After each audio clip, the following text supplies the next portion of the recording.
Hello everyone. In this session, we'll be discussing about polynomial representation using arrays. So this is part of the course Data Structures, which is offered to third semester Beta Computer Science students under the curriculum of APJ Abdul Kalam Technological University. So what is a polynomial? We might have studied in your school days or in your, the previous math sections. A polynomial is an expression consisting of variables and coefficients that involves only the operations of addition, subtraction, and multiplication. So this is an example of a polynomial where you can see this 4x raised to 5 plus 3x cubed plus 2x square plus 5x plus 2. So conventionally, we'll be writing in the descending order of the exponents. So what is a coefficient and what is an exponent and what is a term of the polynomial? When you're considering this polynomial, there are 5 terms in this polynomial. This is one term, 4x raised to 5 is one term. This is the second term, third, fourth, and fifth term. And when you're considering a single term, you have a coefficient and you have an exponent. So here 4 is the coefficient and 5 is the exponent that is written here.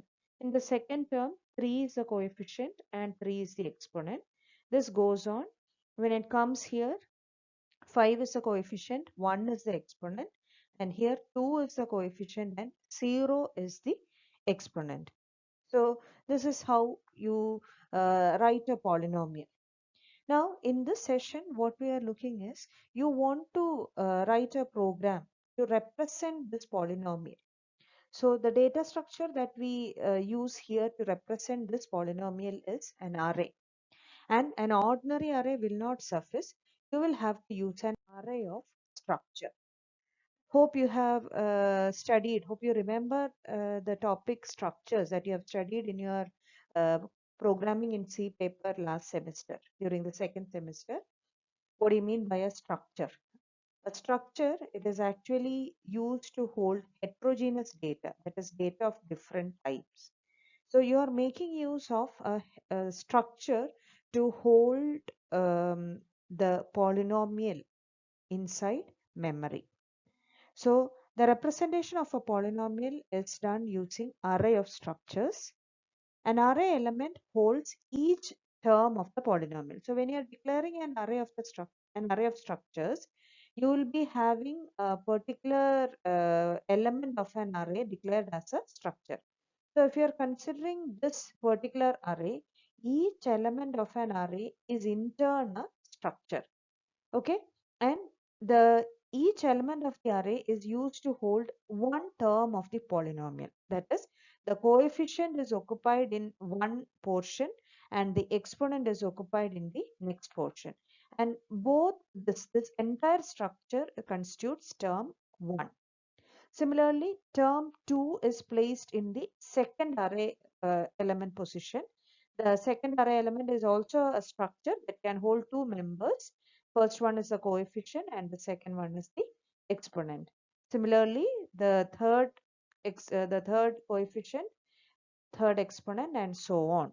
So basically, you make use of an array of structure to represent a polynomial. Now, how do you define that structure? So you need two members, one member to store the coefficient. So I declare it as int coefficient, and I need one member to store the exponent. So I have two members in my structure and I'm declaring it as an array of structure. That means we can hold 20 terms of a polynomial. Now, the algorithm for representing the polynomial using array. So first you have to declare an array of structure. Then you have to read the number of terms from the user. Okay, the number of terms of the polynomial, it indicates the number of elements of the array. Then you have to use a loop to read the coefficient and exponent of each term of the polynomial. So you will be asking the user to enter the coefficient and exponent of the each term of the polynomial, and you want the user to write or to enter it in the descending order. Then the term should be in the descending order of the exponents. And after that, just like you display any other array of structure, you display this elements of the array of structure as so as to represent or so as to feel it as a polynomial. So I'll give you an example of just polynomial representation. So this is actually addition, but still I'm considering this polynomial. So I'll be asking the user how many terms are there for the polynomial. So the user enters 5 terms. So you'll be running a loop and you will be asking the user to enter the coefficient of the first term and exponent of the first term, and you will be reading that into the first array element. Okay, so you'll be reading in 4, 5. Again, the loop executes to enter the coefficient and exponent of the second term. So 3, 3. Again, third term, fourth term, and fifth term. So once the loop is completely iterated, you will be having all the terms of the polynomial correctly represented inside your array. Next is a matter of just displaying the polynomial, ideally with the help of the variable x, and then just displaying the coefficient and the exponent. So this is how you represent a polynomial. Now, in a polynomial, we'll be doing normally polynomial addition, polynomial subtraction, and polynomial multiplication. So here I'll be just explaining the addition of two polynomials. Once that logic is clear, then you can proceed with multiplication also. So for adding two polynomials, coming to our basic math, what we want is you need two polynomials and you will be comparing the exponents of the terms of both the polynomials. So if the exponents match, then you will be adding the corresponding coefficients. Otherwise, you will be just copying that term to the resultant polynomial. That is a normal rule that we follow. And always keep in mind, we always want to maintain the order, that is the descending order of exponents. So in this case, say you have two polynomials with you. So you will be reading these two polynomials with the help of two array of structures. The first polynomial has 5 terms. Second polynomial has 4 terms. So you will be traversing each of the polynomial and you will be comparing the exponents of the first term of the first polynomial and first term of the second polynomial. If the exponents match, then you add the coefficient. So in our case, this case, the exponents match. So you add 4 and 6 and you get the coefficient as 10 and you copy the exponent to the resultant array. So you need a third array to store the result. Then once you have copied these two terms, you will be making use of a pointer or a variable to traverse this array. You need individual variables to traverse through first array, second array, and the third array. So once you have added these two coefficients, then you have to advance this index variable to the next position so that it points to the second term of the polynomial. So the second term is 3x cubed and 4x raised to 4. So when you compare 3 and 4, that is the exponents 3 and 4, they do not match. So you cannot add the coefficients. That means you have to, since you have to maintain the descending order of exponent, you will be copying the term having the highest exponent. So you will be copying that term, that coefficient and exponent to the resultant polynomial, that is 4 and 4. So now you have manipulated only this term and the resultant polynomial. So you will be only advancing the index variables of this array and this array so that it points to the next term. You did not do anything with this 3x cube, so it remains there. So in the next iteration, you will be looking into or you will be comparing 3x cube and 7x square. Again, the exponents do not match.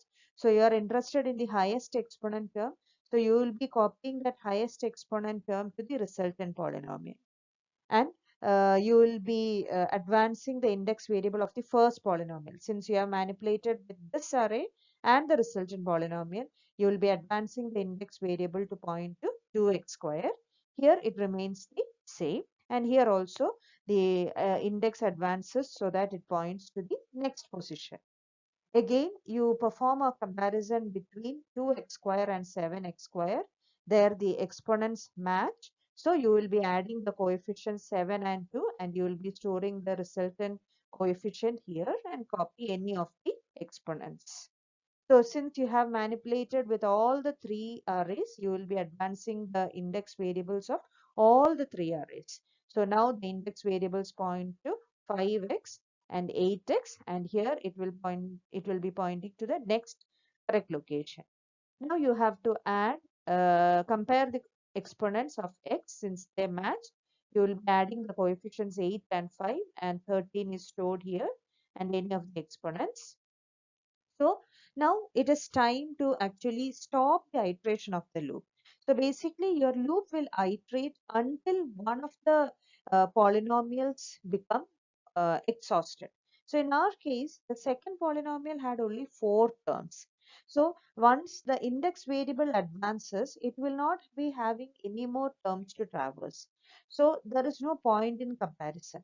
So when one of the polynomials get exhausted, that is, if one of the number of terms in one of the polynomials is over, then it is a matter of just copying the terms of the other polynomial to the resultant array. So here it is a matter of only copying this 2 and its corresponding exponent, that is 0, to the resultant array. Again, if it had some more terms, then that also would be copied. So this is the basic manipulation of polynomial addition. So I'll be explaining it once more. The first thing is you have to read both the polynomials by asking the number of terms of each polynomial, store it in their corresponding arrays. You have to declare a third array to store the resultant polynomial. Then you will have to run a loop which traverses each of the polynomial until the number of terms of one of the polynomials get exhausted. Okay, because there can be cases where number of terms of both the polynomials are equal, or number of terms of the first polynomial is lesser than the second, or number of polynomials of the second polynomial is lesser than the first one. So you have to take care of all these cases. That is why you will be continuing the iteration of the loop until one of the loops get exhausted. Then as you proceed, you will be taking each of the terms of the polynomials, compare the exponents. If they match, you add the coefficients and store it in the resultant polynomial. If they do not match, then you will be taking the term with the highest exponent and you will be copying that to the resultant polynomial. This continues. And regarding index variables, you will be using one index variable each for each of the arrays. So here, whenever you are copying or when you are adding the terms of the polynomial, you will be advancing the corresponding index variable so that it points to the next term. So the algorithm for this. So what I have already mentioned, I've just written it stepwise. So you have to read the two polynomials, store them using arrays of structure. The term should be in the descending order of their exponents. Then you have to declare an array for storing the resultant polynomial. Now traverse the arrays until one of them gets exhausted and use 3 separate indices to traverse the arrays. Now compare the exponents of each of the terms of two polynomials. So you'll come across 3 cases. That is, the exponent of a term in first polynomial is greater than exponent of a term in second polynomial. So you will have to copy the coefficient and exponent of the greater term to the resultant polynomial and advance the index of first polynomial to the next term. So also advance the index of the resultant polynomial. Case 2 is exponent of the first term in first polynomial is less than exponent of a term in second polynomial. So there you have to copy the coefficient and exponent of the greater term to the resultant polynomial. So here we are dealing with the second polynomial and the index of the second polynomial is advanced to the next term and advance the index of the resultant polynomial. So the index of the resultant polynomial has to be advanced every time because you are copying the result to the resultant polynomial. And case 3 is if the exponents match, then you have to add the coefficients of both the terms and pass the sum to the resultant polynomial, and you can copy the exponent to the resultant polynomial and advance all the indices to the next term of all the polynomials. Okay. So if one of the polynomials get exhausted, then copy the remaining terms of the other polynomial and print the resultant polynomial. Okay, so this is the basic operation, very basic operation. Subtraction also is similar to this particular operation. Okay, subtraction also is similar to this. Now, polynomial multiplication, you can use the similar logic, that is, you have to traverse the arrays, but a bit more complex way. So, as you know, in polynomial multiplication, you will be multiplying you will be taking the first term of the first polynomial and multiplying it with all the terms of the second polynomial. Similarly, you will be taking the second term and multiply it with all terms. This continues, and you will be getting a temporary polynomial where you will be having terms with terms having same exponents so many places in the polynomial. So that temporary polynomial has to be converted in such a way that whichever terms have the similar exponents, they have to be, their coefficients have to be brought together or added together. So you can manipulate that. Try it out by yourself after studying the basic logic. Okay, so to summarize with, today we have in this session we have studied how to represent a polynomial using arrays. So you can also represent a polynomial using linked list. You will be studying that once you have studied about linked list in the third module. So hope you understood the session. So thank you. Have a nice day.